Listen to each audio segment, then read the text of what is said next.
Good evening everyone, welcome to another tasting hosted by myself, Chris White, editor at Edinburgh Whisky Blog and auctioneer at Royal Mile Whisky Auctions. We're still getting a few people logging into the stream just now, so we'll kick things off in just a minute. But to those of you that have already logged in, thank you very much for tuning in from wherever you are around the world. I know tasting packs for this tasting weren't just restricted to the UK, some of them went out to Greece and to Spain and elsewhere. So thanks very much to those of you that bought a dram pack. As much as tonight, just like last time, is about tasting some rather extraordinary whisky, some very old and very rare drams, the reason for tonight's tasting is once again to provide financial support to Leith Spirits and to help them continue the production of their C19 lethal hand sanitizer. We've got a little bottle here in front of me.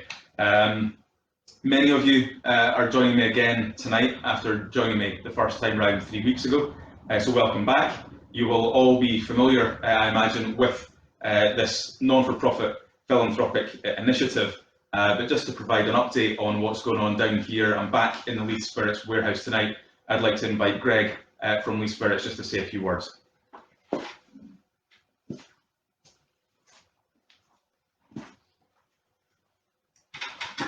Good evening everyone, thanks again, as Chris says, for people who joined us the last time. It's great to see you back if you've joined in tonight again, and for people who didn't get in on the last one, well, you've picked a good one to join us with. So tonight's lineup is just extraordinary. Some of these whiskies will be considered some of the rarest, oldest whiskies you'll probably have had if you've been drinking whiskey for a while, or even if you're new to whiskey. You might look back on this tasting in years to come and think, gee, that was some lineup. So hopefully we've provided some excellent drams tonight, and you can sit back with the knowledge that you've helped a great cause, and you're helping people safe, and you're getting something back for doing that as well. And there's not much point in me talking about the drams when we've got the Whisky Magazine's Communicator of the Year in the room. So yeah, once again, thanks, and I'll hand you back over to Chris, and he'll give you his best notes on the drams tonight. Okay.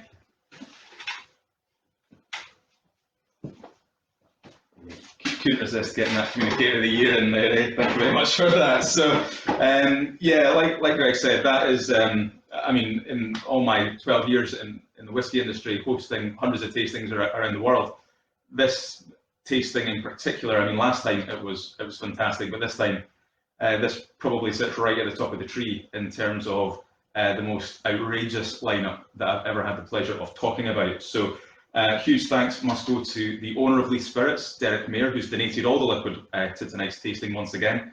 He's delved into his remarkable inventory and pulled out a cask sample, which will be the first whisky we taste, and then the other 4 whiskies. There are 2 Gordon MacPhail Connoisseur's Choice bottlings that were released in the 1970s, and 2 Glenmore Spirits rare find bottles as well.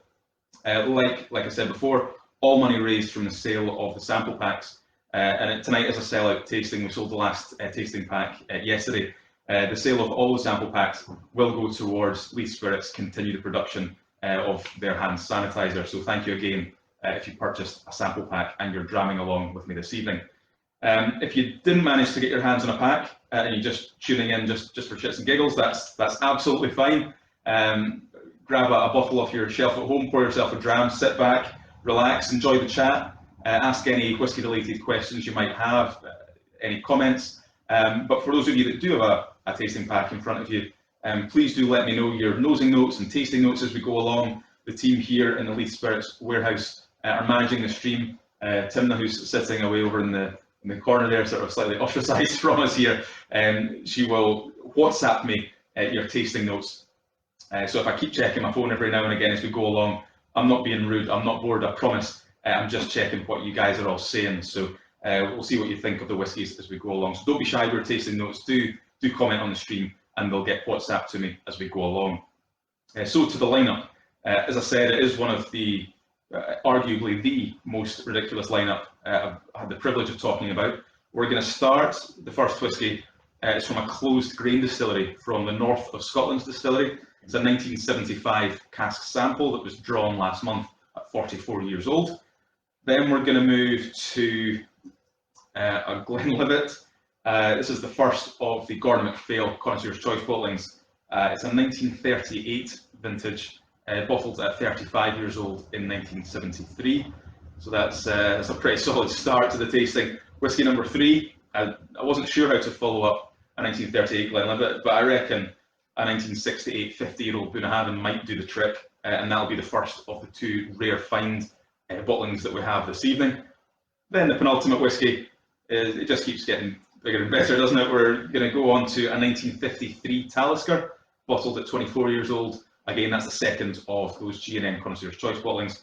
And finally, no biggie, we'll finish on a Port Ellen, a 1983 33-year-old, which is the second of the 2 Glenmore Rare Fine bottles. And that completes, just a fairly standard lineup, if I'm honest. So that's the 5 whiskies for this evening. As you can imagine, a lot of these whiskies are very, very old, like I've said. In particular, the 2 Gordon MacPhail bottles, they were bottled in the 70s, so we're getting on for 40, 45, almost 50 years ago in some cases. So by all means, feel free to pre-pour your entire lineup as we go along. I'm going to pour as we go. I've not actually checked how tight the lids are on these sample bottles, so I had trouble last time getting into a couple of them. Hopefully that won't be the case tonight. I'm going to pour as we go. But I'm gonna pour just about half my sample, I think, and I'm gonna keep the other half of the liquid in that sample bottle. A lot of these whiskies, all of these whiskies actually, are remarkable liquids in their own right. I'm not going to enjoy them all tonight as much as I want to. I'll likely save half of each sample to enjoy and to celebrate once lockdown is eventually lifted, whenever that might be. So that's how I'm going to do it. I've got my nosing glasses here. I've got my water down here for dilution as well. And if everybody's sitting comfortably, then let's crack on to the first whisky. So whisky number 1, like I said, it's from a closed grain distillery from the North of Scotland distillery. It's one of the more short-lived distilleries in recent memory. It operated only between 1957 and 1980, and much like, as I'm sure a lot of you are aware, a lot of grain distilleries had, and some of them still have, malt distilleries located within their walls.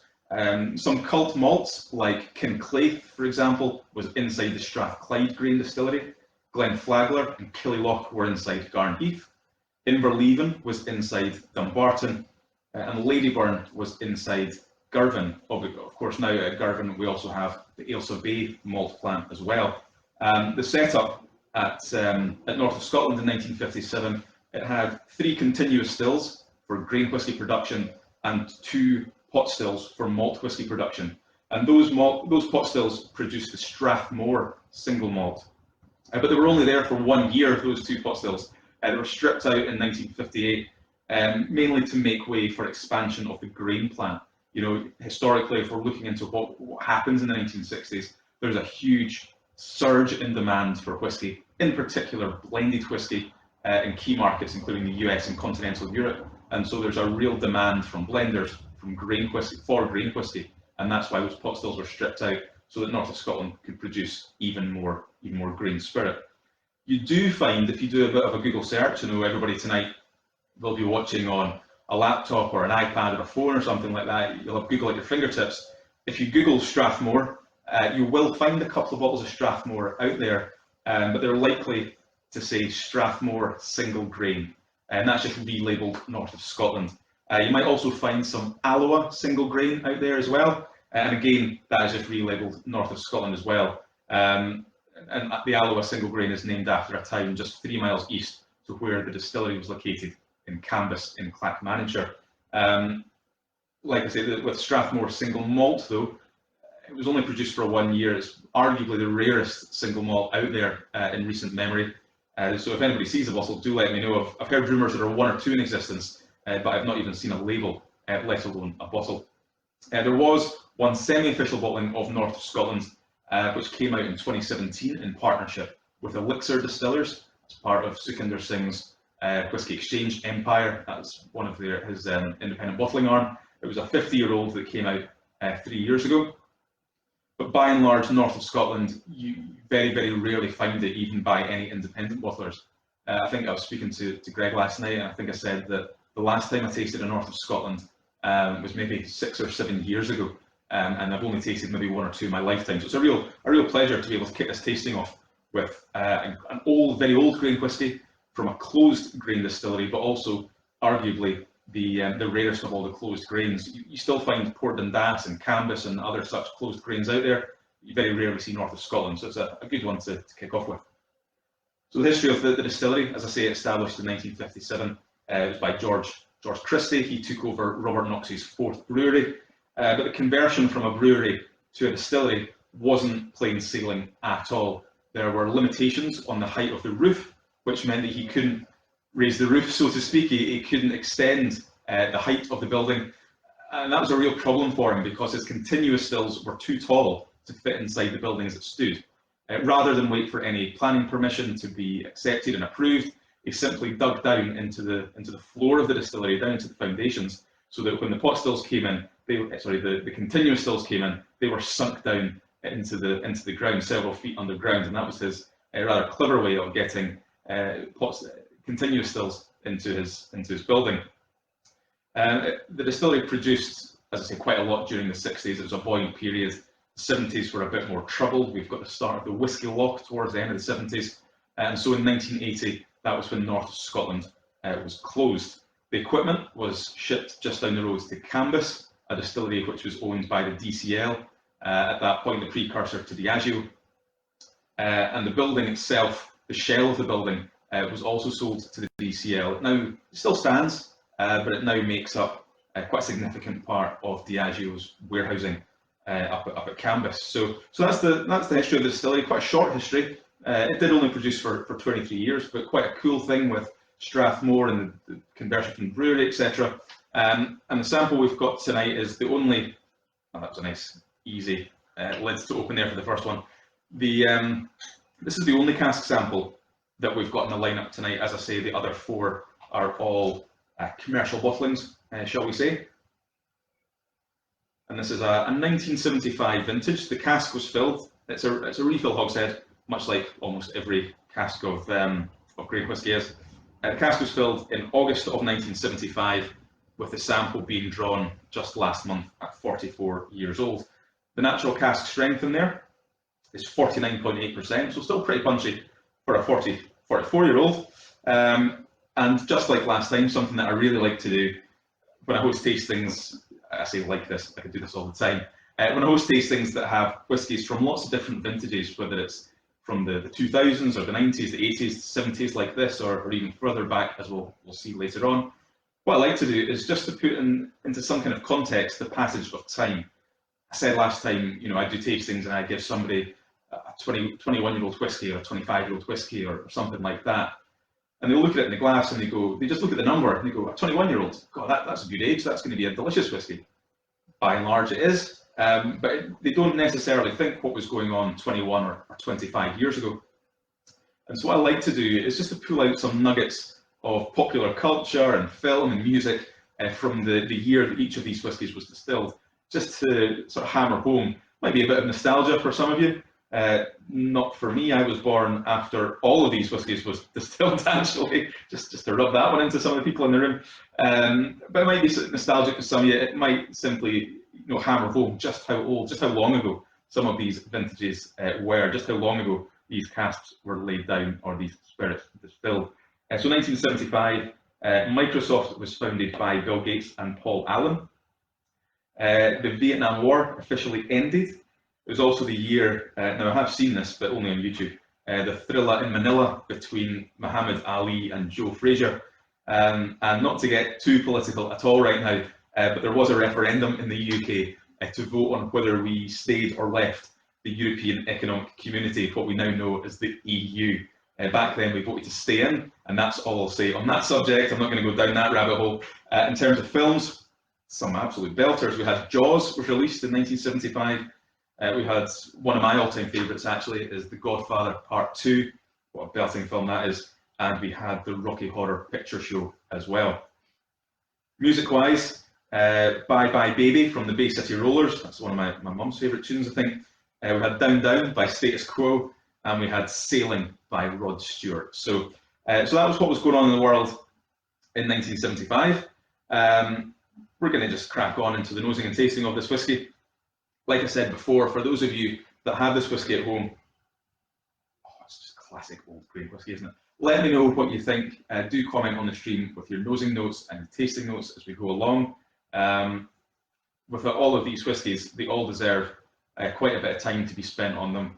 They're very old, they're very rare. There's not going to be any rush tonight. If you get bored, by all means, just pop out and go to the bathroom or make yourself a cup of tea or crack a beer open or something like that. You can always come back to this stream. It will be saved once we finish the live stream tonight. It will be saved on the Edinburgh Whisky Blog Facebook page under the videos tab. So you can always come back to this, rewind it, and dip in and out at your own leisure. So this, for me, north of Scotland, when I was doing a lot of reading about it, the spirit cut at north of Scotland actually held in a lot more of the congeners, sort of flavour molecules, if you like, compared to a lot of other grain distilleries. So it was regarded back then and now, I suppose, as one of the more characterful grain whiskies. There was just a bit more to it rather than the sort of blank canvas that you would usually use grain whisky for in terms of putting together a blended whisky. And like I said before, at that first nosing, there's just those classic old grain notes, toffee, golden syrup, a bit of custard cream biscuits. But underneath that, some of that fruitiness does come through that you might not get in other grain whiskies that have been matured in bourbon casks. Obviously, it's a completely different ballpark when you look at grain whisky matured in sherry casks. But in bourbon casks, you get a nice baked apple note, a bit of blood orange, apricot, sort of ripe pear note as well. There's a lot of orchard fruits going on in there. And some aromatic woods as well. It has had a lot of time to develop, so there might be a little bit of cedar wood in there, something a little bit spicy, just to kick things off. So that's what I'm getting on the nose. Let me know what you guys think at home. I'm sure the nose and notes will be WhatsApp to me anytime, but I'm going to give this a wee sip. So again, thanks for joining me tonight. Slange.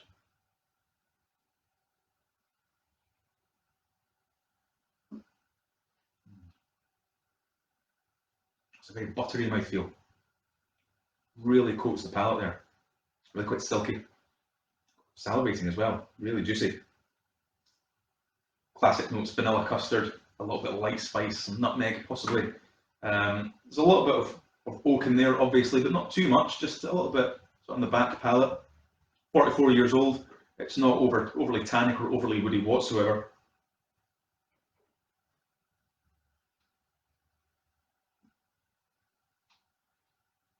And then once that sort of buttery vanilla passes, maybe some tropical fruits coming through, some of those classic banana notes, stewed pineapple, toasted coconuts, quite a bit of honey on the palate for me as well. All very sweet, very sweet whiskey, as you'd expect from an old grain whiskey. Some of the notes are coming through to me now. Let's have a look here. Nigel, finding it so smooth. Yeah, even at 49%, I think I said. 49.8, yeah, a very, very smooth. I think that's really, for me, that's smoothness is a manifestation of the mouthfeel. It's that buttery, silky mouthfeel right on the entry there that really lets this whiskey just sort of melt into your palate. A couple of guys saying, is that Colin and Ip saying that it's their birth year? Ah, well, that's fantastic that we're able to taste some whiskey from your birth year. I alluded before to the fact that my birth year is after 1983, which is the youngest vintage tonight. It's my birth year is 1987, which seems to be, without question, the most difficult year to find whiskey from. You look at the closures in 1983, Port Ellen was one of those casualties. You look at again another round of closures in around about 85, etc. So there's very little whiskey out there from 87 and 88. Once you get to the late 80s and the start of the 90s again, it's quite plentiful, but 1987, I do struggle. I do have one bottle at home though that is from my birth year. It's a single cask Mortlach from the Scotch Malt Whisky Society, and SMWS put on the exact distillation date or cask filling date for each of their bottles, and I'm September 6th. I think the bottle that I've got is about September 18th or something like that. So it was filled when I was less than 2 weeks old, so I'm hanging on to that bottle of Mortlach. I bought it a few years ago, it's about 25 years old. So if you do the maths, that's what, maybe 2012 or something I got it. So I'm hanging on to that to maybe open at a later stage. Jackie, is that Jackie? Jack? Jack, thank you. Custard cream's definitely probably your favourite biscuits in 1975. Still my favourite biscuits nowadays, to be honest. So that's the north of Scotland. Keep enjoying it. I'm not sure if I'll add water. I think I will add water to this one. Let's see what happens.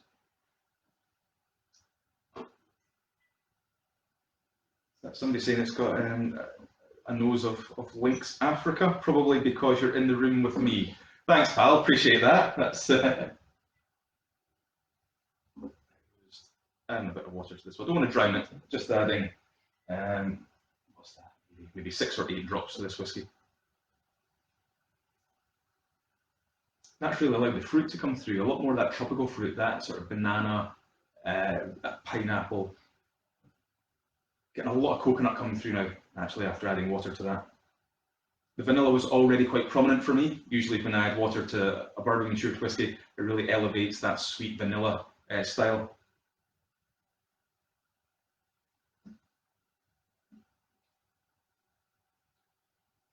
It's relegated that spice, that bit of nutmeg or something, I got relegated that to the back. It made it even softer.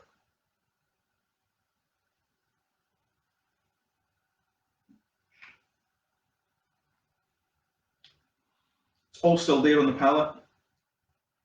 It has sort of died down a little bit. I see Nigel saying it doesn't need water after adding a tiny touch to mine.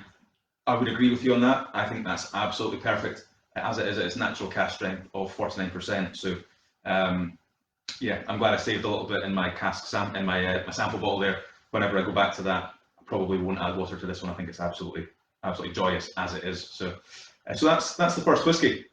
So keep enjoying it. Keep the tasting notes coming, and they'll keep being relayed to me as I go on to the second whiskey.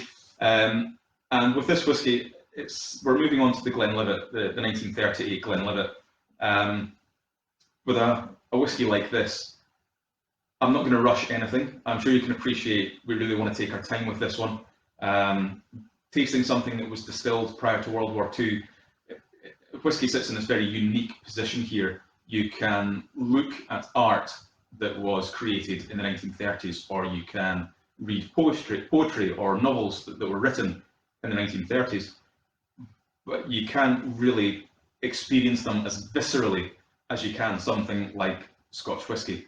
I certainly wouldn't want to taste any food that was made in the 1930s, I don't think. So whisky occupies this very unique position in that something from this era, it's really the only thing that you can really experience in a completely different way to literally anything else that was created back then. So this is a 1938 vintage. I'm going to pour mine just now actually and let it air out a little bit.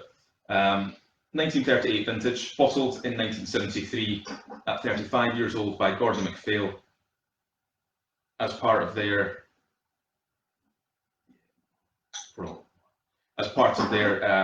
famous Connoisseur's Choice range. And we do have the bottle in front of me here. You likely can't see from there. So this is not sure what the resolution is like, these old style Connoisseur's Choice labels.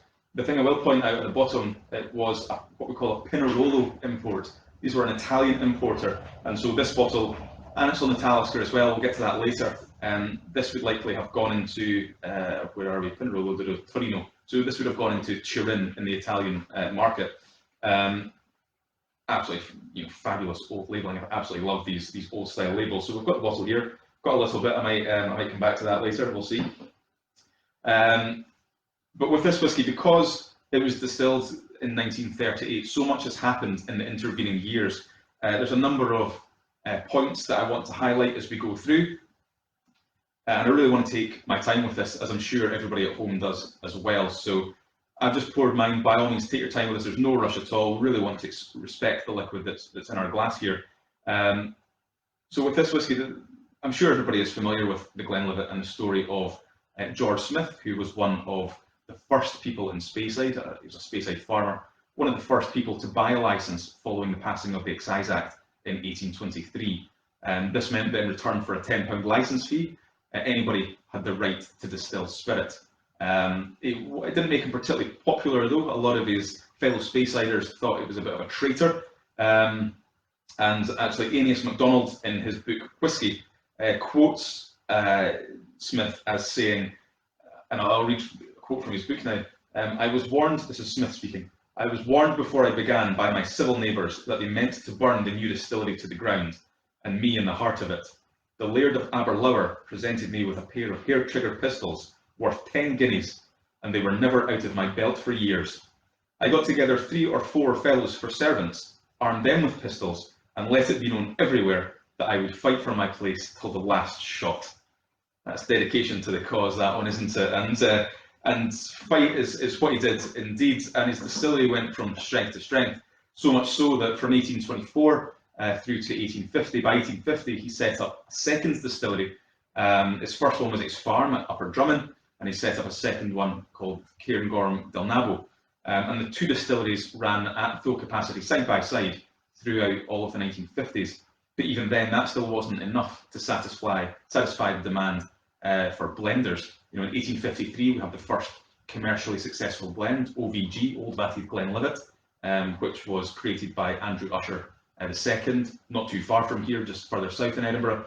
And it was really a time where blended whisky was really garnering a huge movement, a huge following. It was seeing a real surge in demand. And so what he decided to do, Smith, was actually, he wanted to close down both of his 2 smaller distilleries, and he set his sight on a location at Minmore to build a much larger, more efficient distillery. That is the distillery. Now that site is what you will visit if you go to visit the Glenlivet today. So that opened, I think, 1859, but the opening of that was sped up when his Upper Drummond distillery burnt down in 1858, and so he decided to transfer all the equipment from his 2 distilleries to Minmore and to really crack on there and start things up. Over the course of the 1800s, Glenlivet, the Glenlivet as we'll call it, became a byword for quality, and it meant that a lot of other Speyside distilleries tagged on Glenlivet or renamed their distillery to be a Glenlivet distillery, which is sort of correct. If these distilleries were located in the Livet Valley, then that's absolutely correct. But Smith had named his the Glenlivet, and there was lots and lots of toing and froing legal battles, so much so that even once George Smith, the founder, had passed and the distillery was being run by his grandson, George Smith Grant, Grant was still fighting legal battles as late as 1881. And at the end of that final legal battle, an agreement was made whereby this distillery could call itself the Glenlivet, and any other distillery in the surrounding valley would be able to use the suffix Glenlivet. And about 26 distilleries used that. They sort of tagged on to the very successful coattails of Glenlivet and used that suffix. And that's why you see right up, all the way through from the 1880s, right onwards, really until certainly the 1970s, 1980s as well, I suppose. It's much more uncommon now, but these older bottlings from the 80s and 70s and earlier, you might see things like Tomintoul-Glenlivet or Tormore-Glenlivet, etc. There's a lot of them out there, and that was their way of tagging on originally to the success and the reputation of the Glenlivet. I suppose that's the story. That kind of takes us up, or takes us back really to when this whisky was distilled in 1938. That's a remarkable 82 years ago, and in those intervening 82 years, a number of things have changed. There's a huge number of differences in production, and to why this Glenlivet here, this spirit, is quite wildly different, really, to the Glenlivet spirit that's created today. And I'll just touch on a few things that I want to mention. If we go through the process, right at the start, your barley variety would have been completely different. Today it's Concerto, people are moving to Diablo and Laureate and things like that. Back in the 30s, it likely would have been the very famous Plumage Archer, or possibly Sprat Archer as well, an ancient variety that is no longer used. It was discontinued. As I mentioned last time, barley variety, that's a moving feast. New ones are coming in all the time. They're used for a number of years, maybe up to a decade, until they lose their efficiency or they lose their ability to fight off pests and insects and such like, and new varieties come in. And so the varieties used here would have been superseded by Proctor or by Golden Promise, for example. I'm not going to talk any more about variety. I talked quite a bit about Golden Promise last time when we tasted the 1969 Macallan cask sample. So if you want to read or listen and watch a bit more about barley variety, go back to the first video. It's still available here on the Facebook page, so you can go back and watch about that. The barley as well would have been floor malted. The floor maltings were in operation at Glenlivet until 1966. So this would have been an ancient variety of barley, and it would have been floor malted as well. Then we get into distillation, and the pot stills at Glenlivet in 1938, much like every other distillery, I'm pretty sure, would have been direct fired by coal. And the method of heating can really quite dramatically change the type of spirit that you're going to create. Nowadays, the vast majority, I think all distilleries use, not quite all bar just a few, use steam heating. There's still a couple. I think Glenfarclas still does. One of Glenfiddich stillhouses, for example. I think Springbank also still direct fire with gas. But back in the 30s, it would have been direct fired by coal. And what happens when you direct fire with coal? You get hotspots on the base of the still. It's not a uniform heated surface. You get hot spots and cool spots. And the hot spots would, particularly in the wash still, lead to caramelization of any solids, sort of the burning or the browning of any solids, particularly in the wash still, which would get stuck to the base of the still. And that's why back then, inside the wash still, you'd have a piece of equipment called a rummager. This was on a sort of rotating arm, usually made out of linked metal chain link, something like that. And that would just scrape around the bottom of the wash still, agitate all the solids, and help to ensure that it didn't burn too much. But even with that bit of equipment, even with the rummager, you would still get uneven heat distribution. And that would lead to a couple of things molecularly. We'll go into a little bit of science. You'd get a compound, a molecule called furfurol, and furfurol lends in terms of organoleptic, or what you can nose and taste. It would add malty, caramel, nutty aromas and flavours into your spirit. And you would also get sulfur compounds as well, things like thiopenes and polysulfides, and they would be more meaty and more savoury in terms of how they would manifest themselves in terms of aromas and flavours. Taken together, and with a lot of other molecules, I'm not going to bore you with all the science, taken together, these direct firing by coal would really lead to much more heavier characteristics coming through into the spirit, really adding to the viscosity of the mouthfeel and to the depth of the aroma and flavours found in the resultant whisky. The final thing that I'm going to touch on, it's on the neck of both the Glenlivet and also I picked up the Talsiker bottle here.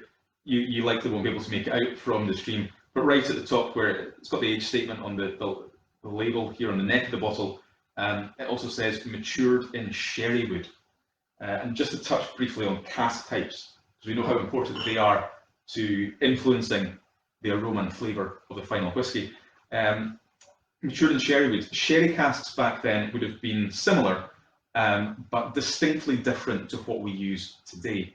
And the reason for that is that up until 1986, so well after 1938, and also 1953 with that Talsiker, sherry was able to be shipped in bulk from Spain to an export market, like the UK, for example. In other words, it would be shipped in cask, and I'll call these casks transportation casks. I'm sure a few of you watching tonight are familiar with that term, if you really want to go into your history of casks and maturations and stuff like that. These transportation casks tended to be quite young. They were made of European oak. They would be used initially a few times to ferment the sherry wine back in Spain. Fermentation takes place in stainless steel tanks now, but back then it would have happened in cask. And after they had been used to ferment sherry wines a few times, which would remove sulphury and woody compounds and kind of tire the cask out a little bit.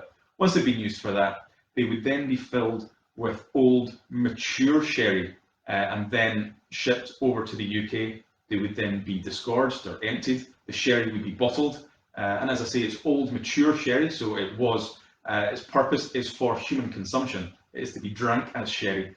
And then these empty sherry casks would be shipped up here to Scotland and used to mature Scotch whisky. So the key point there really is that the casks were filled with that mature sherry that would have been bottled and drank by a human. Nowadays, or rather after 1986, when Spanish law dictated that sherry had to be bottled in Spain and therefore couldn't be shipped abroad in casks, that therefore meant an end of these transportation casks. And so Scotch whisky distillers had to come up with a way and work with the cooperages and the bodegas in Spain to create a type of sherry cask which mimicked the transportation casks that they had been using prior. So a lot of distillers, and what you'll find by and large nowadays, is that sherry casks tend to be more tailor-made. They are sherry seasoned casks, but the key point here is they're seasoned not with mature sherry, but rather with, I'm going to be a bit unkind, but with a pseudo sherry. In other words, it's a sherry wine that will be used to season the cask for maybe 6 months, a year, year and a half, etc. And that sherry wine will be used maybe a few times to season a number of casks, but instead of being used for, or rather bottled as sherry and drank and being purposed for human consumption, it would instead be distilled into sherry brandy, sherry vinegar. So just different, subtle differences there. It's quite geeky, but quite important, if nuanced, difference between those types of sherry casks. So with this one and with the Talsiker, we really are looking at transportation sherry casks. And if you go into Google, you'll find a whole amount of literature about the history of sherry casks, and you can really go down an absolute rabbit hole, as I did a few nights ago when I was researching all of this. But that's the final point I wanted to make about this Glenlivet. If you enjoy this Glenlivet, this is the first of our 4 commercial bottlings that we're going to work through now. If you really enjoy this, I had a look last night. It does pop up at auction every now and again. That's likely the place to find a bottle of this for the keenest price. But if you do just want to pop on and buy a bottle straight away tonight, I did have a look around. The Whisky Exchange have a bottle on their website at the moment, which retails for £3,500. So don't let me stop you from logging on there and buying a bottle. Right, I think I've rambled on about the creation of this whisky enough. So let's get on to what happened in 1938. And a few really extraordinary things happened. It was Superman's first appearance in a DC comic.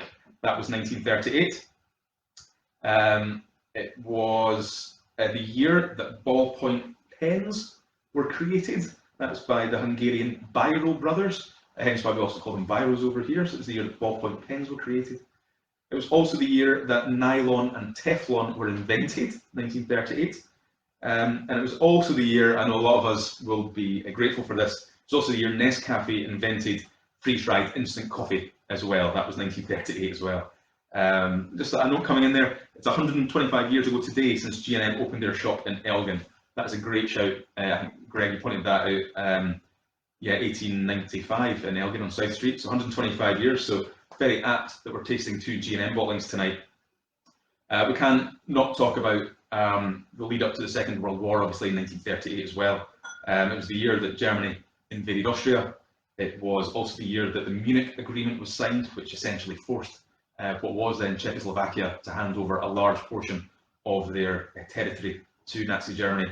It was also in November of that year, it was also when the Kristallnacht, or the Night of Broken Glass, happened across Germany as well. In terms of films, we had Boys Time, which was Spencer Tracy and Mickey Rooney, and we had a couple of films that each featured Katharine Hepburn and Cary Grant. We had Bringing Up Baby, and we had Holiday as well. In terms of music, the history of music isn't as well documented as I thought it was, even when I was going back to the 50s with the Talsiker, but also in the 30s here. But the musicians of the time that you'd be listening to that were on the radio or that were bringing out singles, we had Bing Crosby, Ella Fitzgerald, Bob Hope, and Louis Armstrong, for example. So that's just to give you an idea of what was going on in the world when this Glenlivet was being distilled, obviously pre-war. It's an absolute pleasure to be able to taste that with you guys tonight. So let me know what you think on the nosing and the tasting notes. Oh, it's meaty. I know we've just been talking about the furfurol and stuff like that. Oh, it's almost like beef stock at first nosing. That's extraordinarily savoury. Very herbal, very leathery as well. It's got a real leather. Almond oils, camphor. It's like an old antique shop. All of the dust as well. Metal polishes, wax polishes. But underneath there is a lurking fruitiness, which I think is really going to come out on the palate.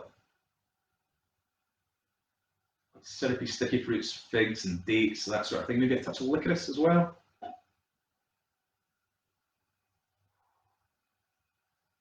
Nice old beeswax.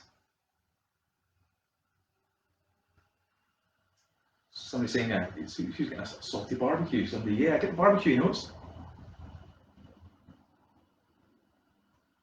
Saltiness as well. It's almost like cured meats, charcuterie, that sort of thing. Oh, what a nose on that. That's huge. Bottling strength for this, I don't think I mentioned it. They tend to be about 43%. On this one. So yeah, I'm not going to add water to this, but it's down at bottling strength. But I am going to taste it. So blimey, here we go.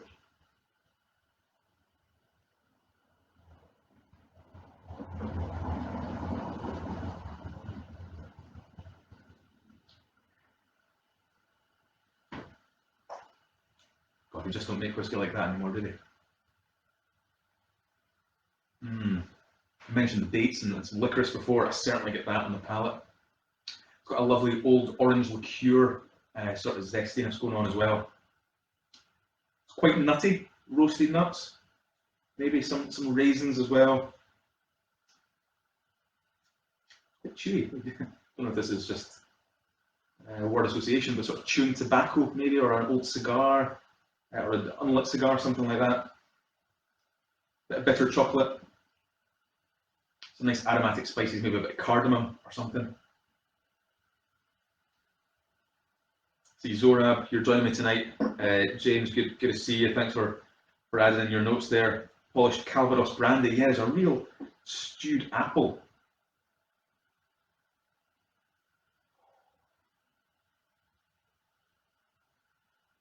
Guys from Leith Gin are chipping in as well. Deep and lusciously rich. It is luscious and luxurious, I would say.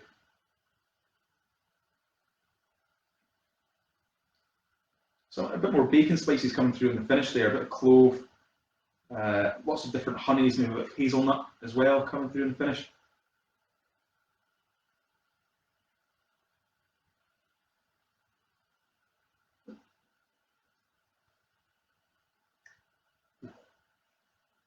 This is the first 1938 Glenlivet that I've tasted.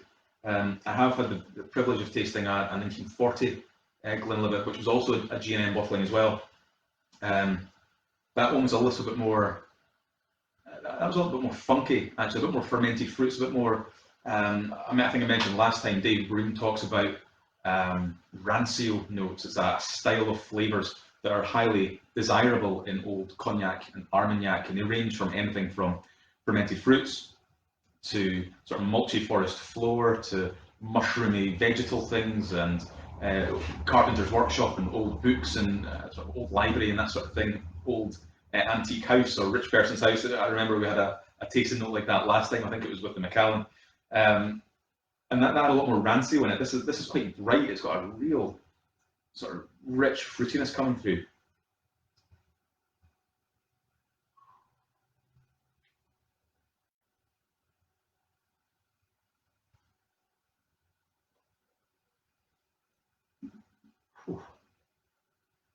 That's quite something. So like I say, keep your tasting notes coming in. We will dip back to this. I've left a little bit in the glass there. I will come back to that later. This, I mean, I know the bottle has been decanted, and so that the bottle was cracked open, I think maybe last week. The samples decanted into these sample bottles before they were then distributed. But even just sitting in the glass there, once this tasting's finished in a little while or so, in 45 minutes, half an hour, 45 minutes, an hour or so, that whiskey is definitely going to have changed over the next hour or so. When I come back to that, I have no doubt that that fruitiness is really going to have really come to the fore. And God, it's really into antique woods now, sort of mahogany and sandalwood, stuff like that. That's absolutely delicious. What a bottling. So that was the Glenlivet. I was wondering when putting this lineup together, how does everything fit together in this tasting? I think pretty much the old grain whisky at the start, that was a bit of a no-brainer. You want to start with that. It's a fantastic whisky in its own right, but it is on much more the lighter side of whisky compared to the other four. And then when you look at the remaining four, and you look at that old Talsiker, you look at Port Ellen, yeah, the Port Ellen probably comes last, but those middle three, I could have moved those around quite a bit. And so how do you follow that up? I suppose you follow up with a 50-year-old Bunnahabhain. That's just the logical way to do things. So that's going to be the whisky we've got next. I'm going to pour it, but keep your taste notes coming in. We've got Samuel Gordon. Evening, Samuel. It's beautiful, that Glenlivet. I completely agree. Super oaky, so you're getting a bit more of the woodiness on the nose, right? Licorice, yeah, definitely. Pear, yeah, I get the pear for me in that is quite stewed. It's quite stewed fruits that are coming through on the nose. Oily texture, yes, yeah. Again, a lot of that viscous mouthfeel, that real big texture that you don't tend to get in too many whiskies nowadays. A lot of that will be, that old barley variety, the floor malting, the direct firing, and those transportation sherry casks. All those factors coming together to, it's greater than the sum of its parts. That's going to really contribute to a really oily, viscous mouthfeel. Pork gravy on the finish. Yeah, I got that. I said beef stock was my initial nosing as soon as I went to the glass. There is a real meatiness, a real savoury side to that whisky. I'm sure you'll agree is quite different to any sort of Glenlivet that you might have tasted that was distilled in the last, 30 years or so. Certainly, yeah, anything from the 90s onwards, really quite different. So I pour my Bunnahabhain. I'm going to let that sit. That's a 50-year-old. So again, that's really going to change over the course of a few minutes. So I'm just going to pour that, let that open up for a little bit as we go into the next one. So I'll chat about the Bunnahabhain, but keep your tasting notes for the Glenlivet coming in. As I say, there's no rush on any of these whiskies. Enjoy them in your own time. Keep commenting on them. I'll keep coming back. I'll keep checking my phone here to see what everybody's saying. But in the interest of not keeping everybody here until midnight tonight as I waffle on about whiskey, I will start chatting about the Bunnahabhain now. But by all means, keep enjoying the Glenlivet at your own pace and keep coming back to it, as I say, over the course of this tasting and even after the live stream is finished. That whiskey will definitely change as the evening progresses.